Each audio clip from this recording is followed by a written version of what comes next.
So the objective here is going to be to show how to take the limit of a couple of different functions. So the first thing to know is that you can take the limit, so you can take the limit of any of the following functions. Number one, a constant. Number two, you can take the limit of a linear function. And then number three, we're going to show how to take the limit of an exponential function. And so let's go ahead and take a look at what this first one looks like. What does it mean to take the limit of a constant? So let's look at an example. Let's say that we're taking the limit as x approaches 2 of a constant, so the number 7. And what is this going to be equal to? So let's go ahead and draw a quick graph here of x is equal to 7. So 1, 2, 3, 4, 5, 6, 7. And the graph here is going to look like this. This is the line, y is equal to 7. And so what we can see is that at any point along this graph, the limit as we approach something, so if I just put a random point here, we call it C, the limit as we approach C from the right and from the left is always going to be 7. And so the limit of a constant is always going to be that constant. Let's look at this next one, a linear function.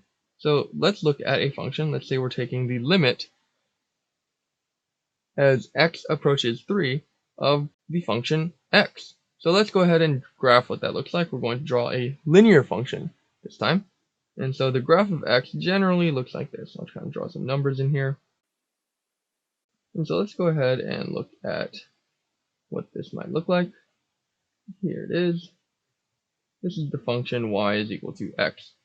And let's look at when x is equal to 3. And as we approach x is equal to 3 from the left and from the right, it looks like y is approaching the value of 3. And so if we take the limit as x approaches 3 of a linear function, we would say that this is just going to be equal to 3. If I were to do another example, let's say that I did an example like this. I'll draw some numbers here. 1, 2, 3, 4.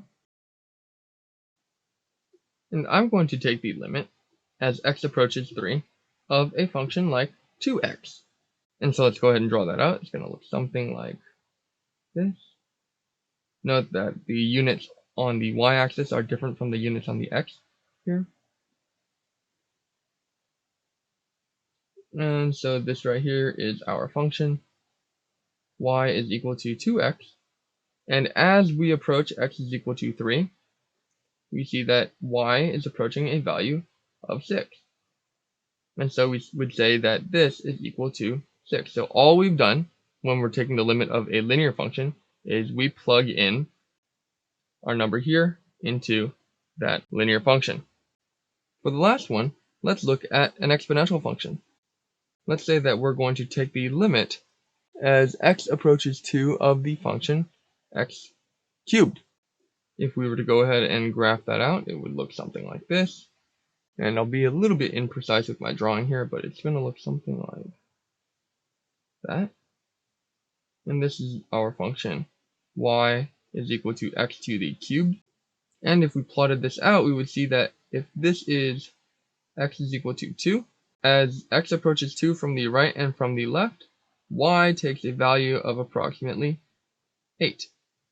And so we would say that the limit as x approaches 2 of x cubed is going to be equal to 8.